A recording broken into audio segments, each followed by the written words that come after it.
Engkau telah memimpin sekelompok kecil orang-orang yang datang untuk beribadah di dalam rumah-Mu ini. Kami percaya Tuhan, walaupun 2-3 orang kami berhimpun di dalam nama Yesus, Engkau hadir, urapan-Mu dan lawakan-Mu turun atas setiap kami. Kami adalah kelompok kecil beberapa orang yang ada di tempat ini. Tapi kami percaya Tuhan, doa permohonan kami telah terempartasikan kepada Anda semua yang ada di rumah. Berkat Tuhan turun atas Anda semua yang ada di rumah. Dan bagi saudara yang ada di rumah, berkat Tuhan tidak berbeda. Tetapi kasih karunia Tuhan menghendaki setiap anak-anak Tuhan ingat akan hari kebaktiannya untuk datang ke rumah Tuhan bersama-sama. Terima kasih Tuhan untuk kebaikan-Mu, untuk kami semua yang berkenan hadir. Kira berkat-Mu melimpah, firman Tuhan boleh menjadi berkat bagi kami semua. Di dalam nama Tuhan kami Yesus Kristus yang sudah mati di atas kayu salib bagi saudara dan saya, firman ini akan disampaikan dengan penuh kuasa yang Tuhan berikan melalui firman Tuhan. Dalam nama Yesus kami berdoa, kami mengucap syukur. Haleluya. Amin. Selamat pagi semua. Ada 300 orang di sini, beri tepuk tangan yang meriah untuk Tuhan kita.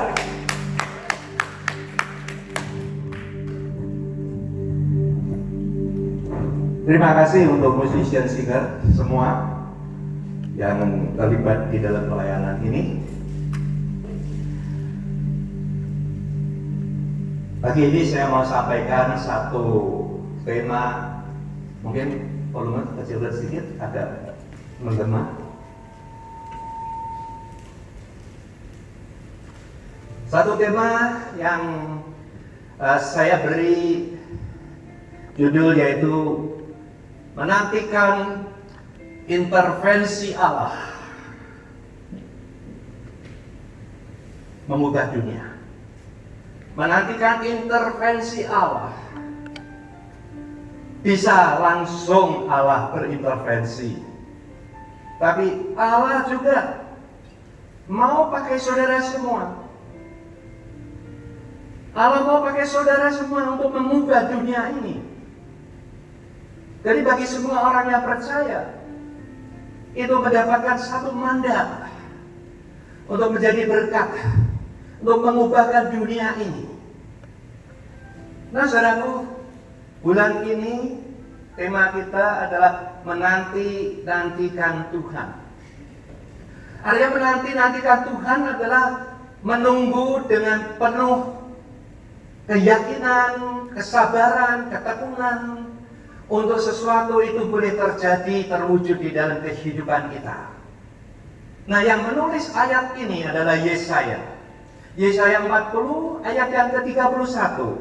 Dia berkata demikian, tetapi orang-orang yang menanti-nantikan Tuhan mendapatkan kekuatan baru. Saudara dan saya, semua yang menanti-nantikan Tuhan, Dia tidak akan sia-siakan kita. Dia akan memberikan kita kekuatan yang baru sesuai dengan kapasitas masing-masing. Nah, ayat berikutnya itu bagus sekali ya. Ayat berikutnya berkata begini. Mereka seumpama raja wali yang naik terbang dengan kekuatan sayapnya. Ada juga mereka yang berlari dan tidak menjadi lesu. Ada pula yang mereka berjalan tapi tidak lelah. Artinya ada kapasitas masing-masing. Orang yang hanya bisanya berjalan pelan tapi tidak menjadi lelah, terus berjalan. Tapi ada yang bisa berlari tapi tidak lesu, kapasitasnya lebih, dia bisa lari. Tetapi ada yang bisa terbang bagai raja wali. Tuhan memberikan kekuatan sayapnya untuk terbang semakin tinggi, menghadapi angin badai yang besar. Nah, ini bagus sekali. Yang menulis ini adalah Yesaya. Jadi sepanjang bulan ini ada 4 kali kebaktian atau ibadah di dalam gereja ini menyentelkan ayat ini, menyentelkan temanya kepada ayat ini. Dan saudaraku, Yesaya seorang nabi yang luar biasa pada zamannya. Dia lahir pada tahun 740 sebelum Masehi. Jadi kalau sampai hari ini sudah 2700 tahun lebih ayat ini ditulis. Tapi saudara, bagi Yesaya yang sudah melakukan transformasi bagi bangsanya, ketika itu Raja Manase itu menggantikan bapaknya sebagai raja. Tetapi anak ini menjadi raja yang lain. Semua penyembahan berhala didirikan. Tempat-tempat ibadah Yehova dirobohkan, diganti dengan semua kebaktian-kebaktian yang sifatnya itu sangat memarahkan, sangat membuat Tuhan itu marah.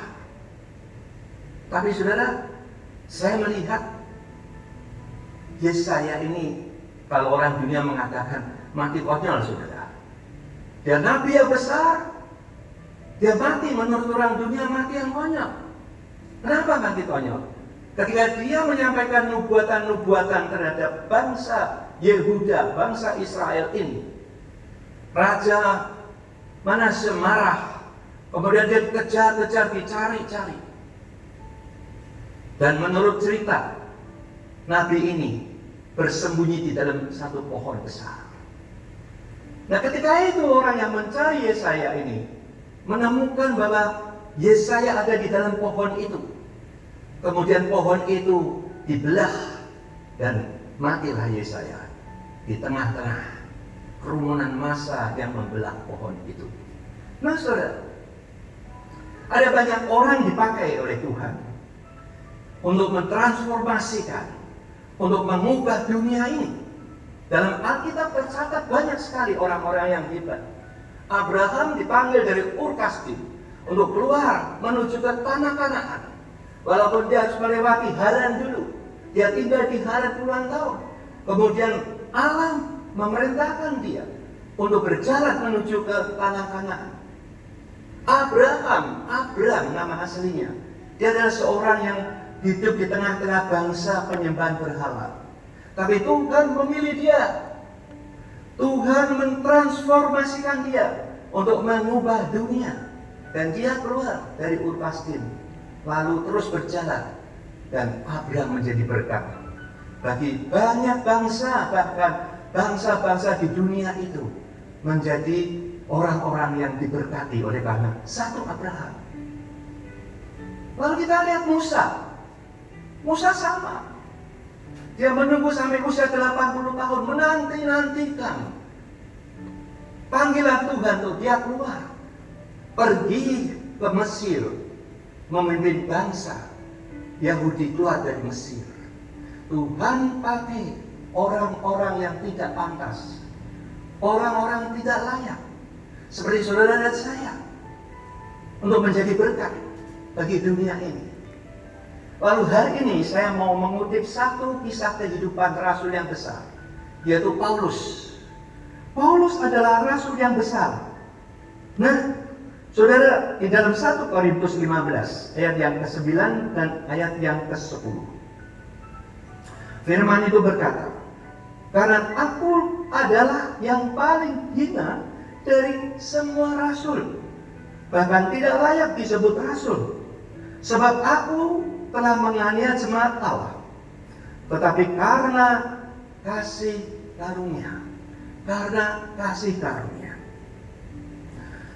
aku adalah sebagaimana aku ada sekarang. Dan karena kasih karunia yang dianugerahkannya kepadaku tidak sia-sia. Sebaliknya aku telah bekerja lebih keras daripada mereka semua. Tetapi bukannya aku, melainkan kasih karunia Allah yang menyertai aku." Saudara, kasih karunia itu bisa bersifat pasif, bisa bersifat aktif. Contohnya apa bersifat pasif? kasih karunia itu ditawarkan kepada semua orang. Barang siapa yang mau menerima Yesus sebagai juru selamatnya, dia akan diselamatkan. Itu kasih karunia. Berarti apa? Setiap orang bisa menerima, bisa menolak. Nah saudara, kalau orang yang punya pengertian kasih karunia yang sempit, oh kasih karunia itu bagi saya kan? Ya ini ada orang lain ya, dengan saya nih, maksudnya ambil contoh. Kasih karunia bagi saya itu hanya saya butuhkan satu kali dalam hidup saya saja. Saya tanya, kapan? Satu kali saja ketika saya mau mati, saya minta ampun sama Tuhan. Walaupun saya hidupnya begitu jahat, begitu kotor, tapi saya selamat. Nah, saya bilang, ya kalau kamu tahu besok mau mati, kalau matinya mendadak. Nah saudara, inilah pandangan-pandangan tentang kasih karunia yang begitu sempit. Karena kasih karunia Allah itu, setelah kita terima Tuhan, ada aturan-aturan firman yang mengatur kehidupan orang yang sudah diselamatkan. Tetapi ada kasih karunia yang bersifat aktif. Contohnya siapa? Paulus, saudara.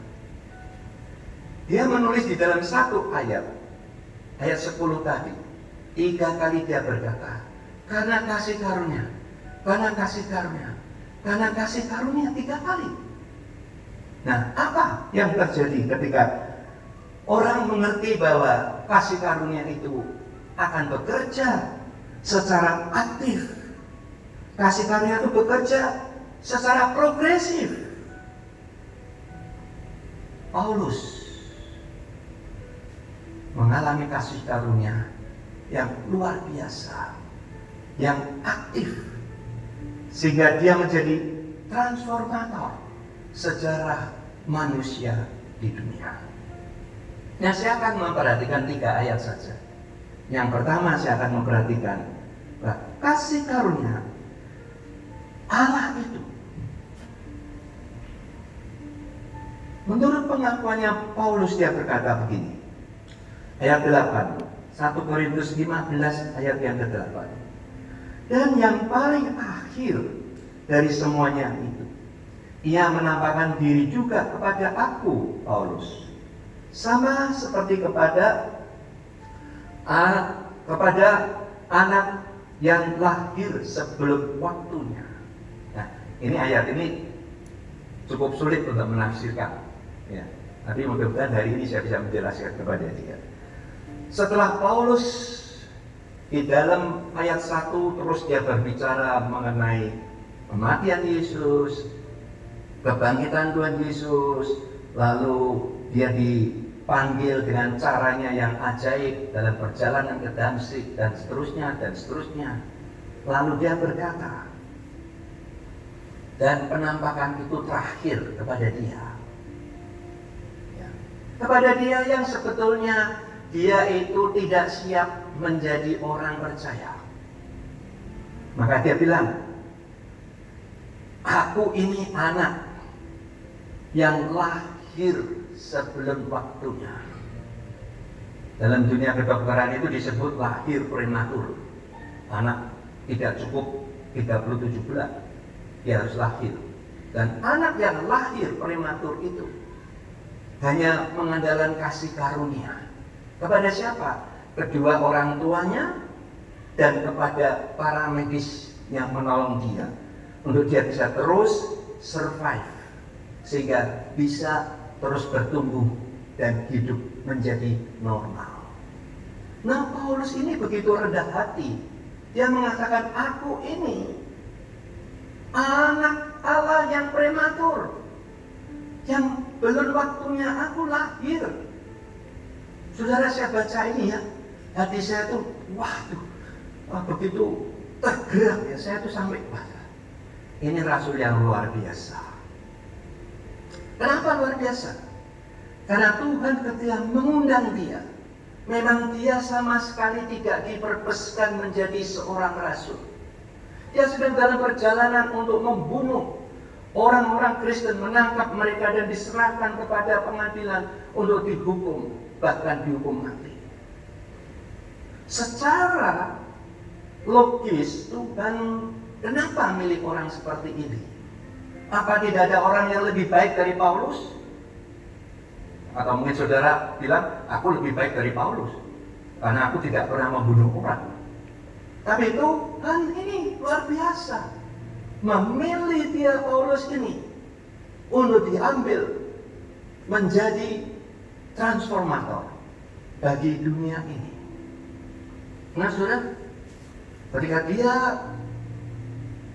mendapat penglihatan di dalam perjalanan itu, dia harus melalui satu taraf perendahan diri masuk ke kota Damsyik. Dan ada orang Ananias itu yang datang untuk mengabarkan Injil, dan dia dibukakan matanya dalam 3 hari itu.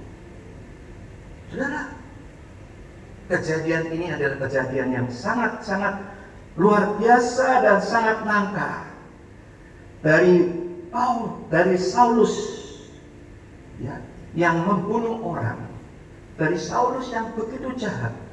Tuhan ambil dia. Memang kata prematur itu sangat cocok. Mungkin saudara dan saya juga merasa kita itu prematur. Jadi orang Kristen prematur. Ketika saya dipanggil untuk menjadi hamba Tuhan, aku pikir aku ini prematur Tuhan. Aku tidak layak Tuhan. Ada orang yang lebih baik, yang lebih hebat, yang pengetahuan Alkitabnya lebih hebat, yang teologinya lebih hebat. Saya merasa prematur. Apakah saudara juga merasa begitu? Tapi saya mau kasih tahu, jangan merasa dirinya kecil, karena Tuhan itu menganggap kita semua berharga. Di matanya sama rata. Kalau Tuhan mau pakai, tiada hal yang mustahil. Inilah yang Tuhan ingin. Kita menunggu waktunya Tuhan untuk kita dipanggil melayani Dia. Lalu yang kedua, kasih karunia itu menghasilkan satu perubahan yang baru. Ya. Pernyataan Paulus berikutnya berkata, aku ada sebagaimana aku ada sekarang ini. Ya. Sebagaimana aku sekarang ada, hidupnya mengalami perubahan yang sama sekali total. Totally different. Dia ngomong di dalam beberapa ayat mengatakan, hidup mati adalah untuk Tuhan. Ya. Sebab jika aku hidup untuk Tuhan. Jika aku mati, aku juga mati untuk Tuhan. Ini namanya luar biasa ya. Hidup mati tidak untuk yang lain-lainnya, kecuali hanya untuk satu, untuk Tuhan saja. Lalu dia juga ngomong, tapi kalau aku hidup di dunia ini, itu berarti bagiku bekerja untuk menghasilkan buah. Ini adalah satu perubahan yang total dari asalnya si Saulus menjadi Paulus. Saudara, ada banyak orang yang sudah menjadi Kristen tanda petik, tidak mengalami perubahan apa-apa, biasa-biasa saja, hidup lamanya masih dijalankan terus. Hal-hal yang dilarang oleh firman Tuhan masih terus dijalankan terus. Karena dia berkata, antara kehidupan dunia dan kehidupan rohani itu adalah dua dunia yang berbeda. Kalau pagi saya boleh melakukan apa yang aku mau, Senin sampai Sabtu, tetapi Minggu harus berubah. Topengnya diganti, berubah. Nah saudara, banyak orang yang begitu, hidup di dalam masyarakat dan hidup di dalam gereja yang hanya 2-3 jam, itu ada satu perbedaan yang sangat jauh. Tapi Paulus mengatakan bahwa aku hidup dan mati harus menghasilkan buah. Lalu yang ketiga, ayat yang ketiga. Kasih karunia membuat aku bekerja lebih keras. Saya bacakan ya. Tetapi karena kasih karunia, karena kasih karunia Allah, aku adalah sebagaimana aku ada sekarang. Dan kasih karunia yang dianugerahkannya kepadaku tidak sia-sia. Sebaliknya aku telah bekerja lebih keras daripada mereka semua. Nah saudara, seolah-olah Paulus sedang menyombongkan diri. Aku ini loh, bekerja lebih keras. Aku ini loh, telah melakukan perjalanan misi 3 kali ke Eropa, kemana-mana. Bahwa Injil bisa sampai ke bangsa-bangsa lain, itu adalah jasaku. Seolah-olah seperti itu, ya. Nah ini bisa kita temui dalam kehidupan di gereja, di masyarakat. Kalau ada sesuatu yang bagus-bagus, dia mesti mengatakan itu aku loh, itu aku loh. Tapi Paulus segera disusul kata berikutnya, ya. Dia berkata apa? Tetapi bukan aku loh. Kalau aku bisa begini, aku bisa menjadi hal yang seperti ini, aku bukan aku loh. Ya, terus dia ngomong apa lagi? Melainkan kasih karunia Allah yang menyertai aku. Sekali lagi ini karakter rasul yang luar biasa. Dia sangat-sangat rendah hati. Kalau dia berhasil, bukan berarti aku, tetapi kasih karunia Allah. Saudara, kita melihat banyak sekali orang-orang yang menjadi martir, orang-orang yang melayani dengan tanpa ada perhitungan, orang-orang yang harus pergi jauh, harus pergi ke luar, harus menyeberang lautan, ya. Tujuannya adalah hanya untuk mengabarkan Injil. Satu hari saya pergi ke Sumatera, ke satu tempat. Di situ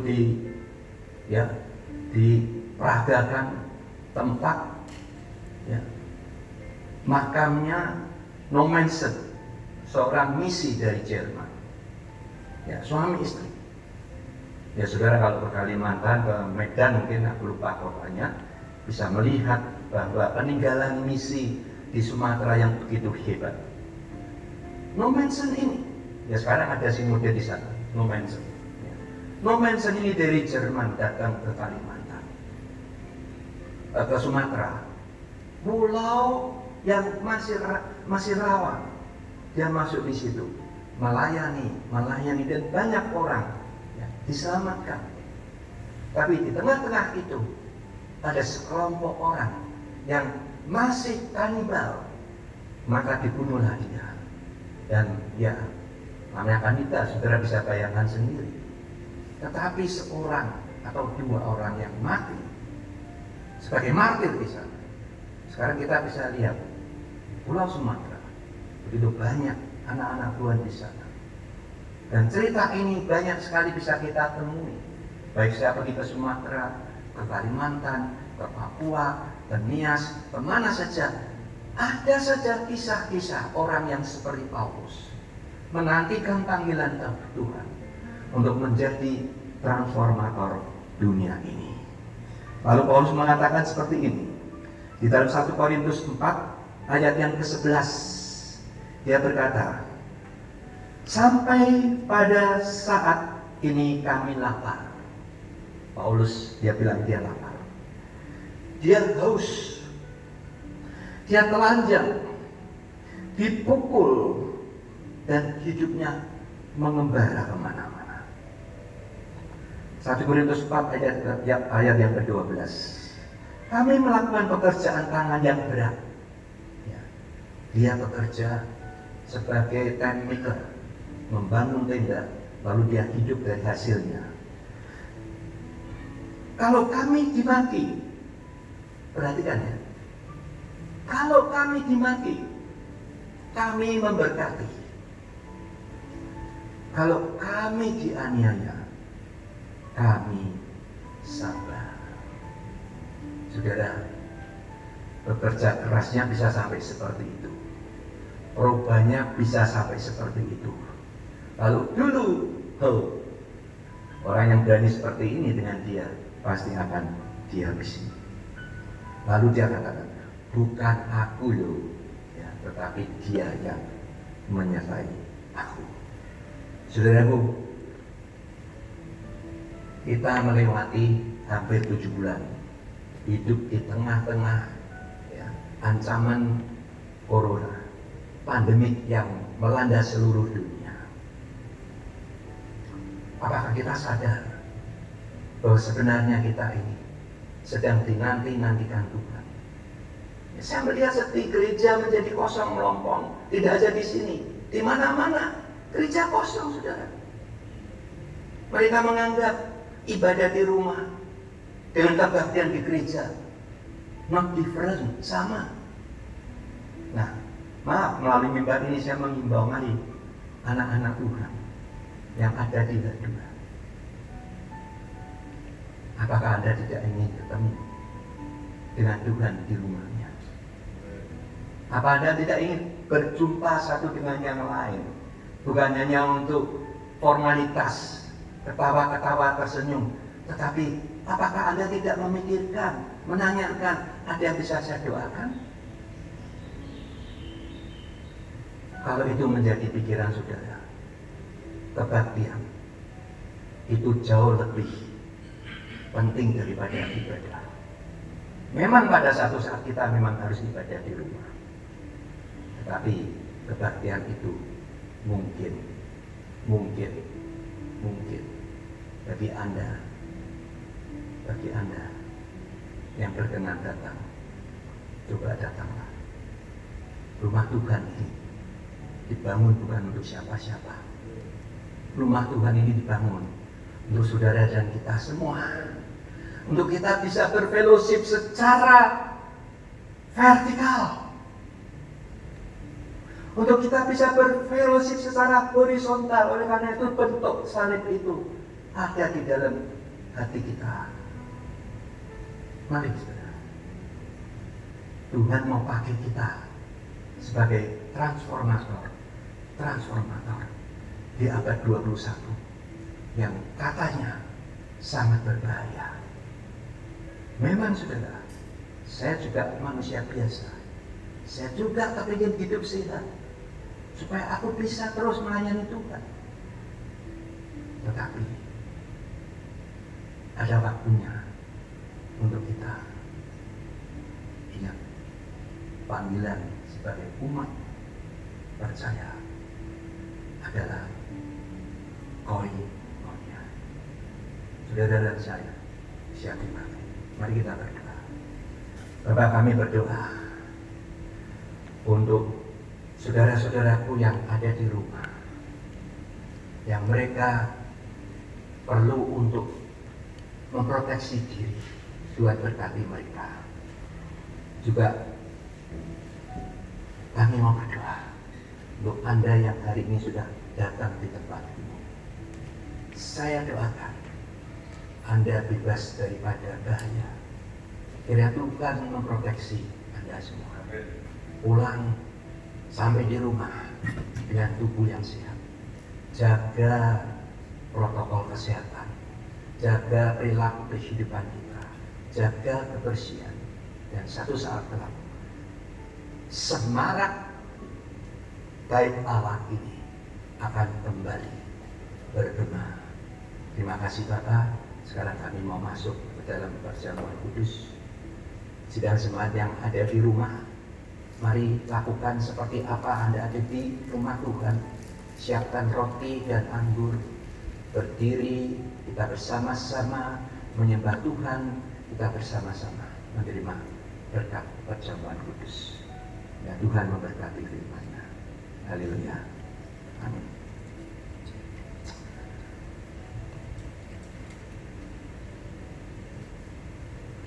Mari kita bangkit berdiri. Semua sudah dapat roti, anggur, ya.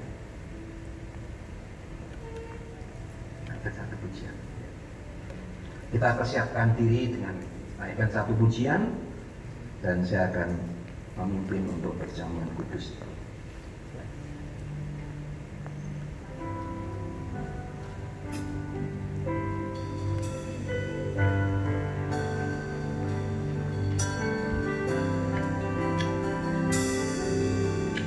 Engkau Tuhan di hidupku, Kau berikan hidup yang baru,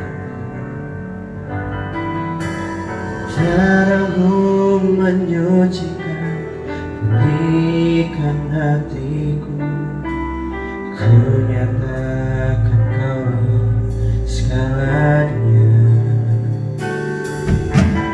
Engkaulah sumber pengharapan, kuasa-Mu sanggup menyembuhkan. Jiwaku pun berserah hanya kepadamu, Yesus, Kaulah segalanya.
Kuasa-Mu tidak pernah berubah.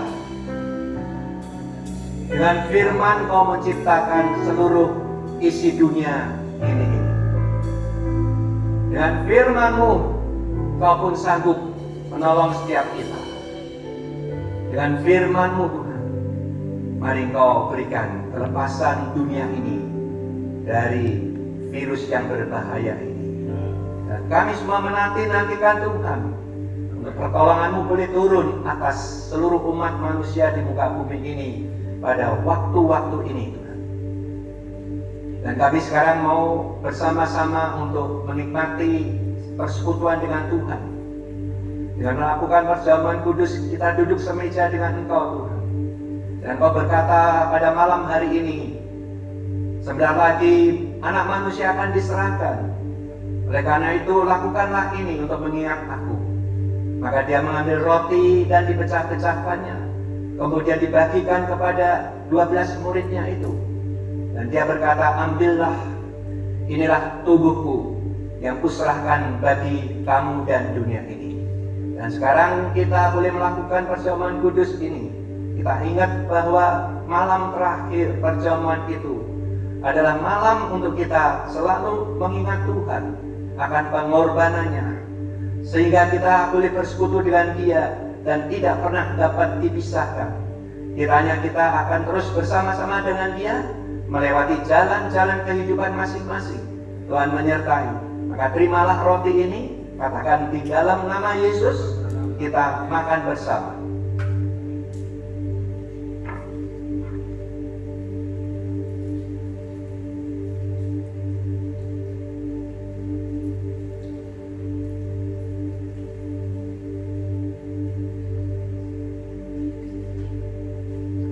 Angkat cawan ini berisikan anggur yang melambangkan darah Yesus yang dikorbankan di atas kayu salib, dan mengatakan bahwa bilur-bilurku menyembuhkan engkau. Barang siapa percaya di dalam nama Yesus, ada pertolongan, ada kesembuhan, Ada hal-hal yang kita doakan, Tuhan akan bukakan jalan bagi kita semua.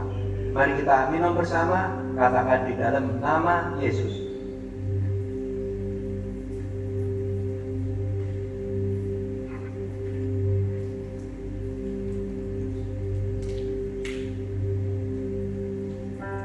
Haleluya, haleluya. Mari kita mengucap syukur. Mari kita buka suara. Katakan, Tuhan Yesus, Engkau baik. Terima kasih Tuhan. Kasih karunia-Mu sungguh luar biasa. Kasih karunia-Mu bukan kasih karunia yang mati atau kasih karunia yang pasif, tapi kasih karunia itu menggerakkan setiap hati anak-anak Tuhan, boleh mengalami satu transformasi perubahan, dan dia dipakai untuk mengubahkan dunia ini. Pakai gereja-gereja-Mu Tuhan dimanapun berada. Oh Tuhan, di tengah-tengah situasi berbahaya ini, tapi masih ada celah-celah untuk kita boleh bersekutu dengan Tuhan. Pakailah kesempatan ini yang terbatas ini. Tuhan, mari kita datang kepada-Mu. Kita minta pertolongan-Mu, minta kasih karunia-Mu. Terima kasih Tuhan Yesus. Terima kasih Tuhan Yesus. Mari kita jemaat yang dikasihi oleh Tuhan, kita akan pulang ke rumah masing-masing. Terimalah berkat Tuhan. Bapa di surga, sekali lagi kami berdoa untuk yang sakit, Tuhan Kau sembuhkan. Bahkan yang kena pandemi, Tuhan juga boleh mujizat-Mu terjadi. Kesembuhan boleh terjadi untuk bangsa Indonesia yang terkena sakit ini, dan juga dimanapun mereka, Tuhan mari Kau tolong. Dan juga untuk bulan ini, bulan Oktober, mereka yang berulang tahun, Tuhan juga berkati mereka. Oh Tuhan, juga Tuhan berkati mereka yang sedang mengalami masalah-masalah dan kesulitan. Tuhan Kau buka jalan bagi mereka. Dan kami mau berdoa syafaat untuk keluarga almarhum Bapak Woro, yang Engkau Tuhan sudah mengundang dia, memanggil dia pulang ke rumah-Mu. Sekarang dia sudah berada bersama-sama dengan Engkau. Dan kami berdoa untuk keluarganya, Ibu Dita, anak-anaknya. Oh Tuhan, mari Kau berkati rumah tangga keluarga daripada Ibu Dita ini, dan juga Ibu Pur. Mari Kau sertai. Mereka tidak sendirian, mereka ada bersama-sama dengan Engkau Tuhan. Kiranya kasih karunia rahmat dan damai sejahtera yang dari Allah sendiri, yang menyertai kehidupan saudara semua, mulai sekarang sampai Maranatha. Semua yang percaya katakan amin. Haleluya. Kemuliaan Tuhan kita.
Sama sebagai informasi firman Tuhan minggu depan, saya akan menyampaikan satu topik yang sangat penting, yaitu apa perbedaan ibadah dan kebaktian, supaya kita mengerti apa makna ibadah, apa makna kebaktian.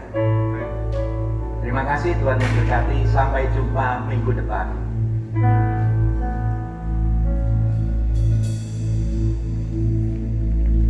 Terima kasih semua.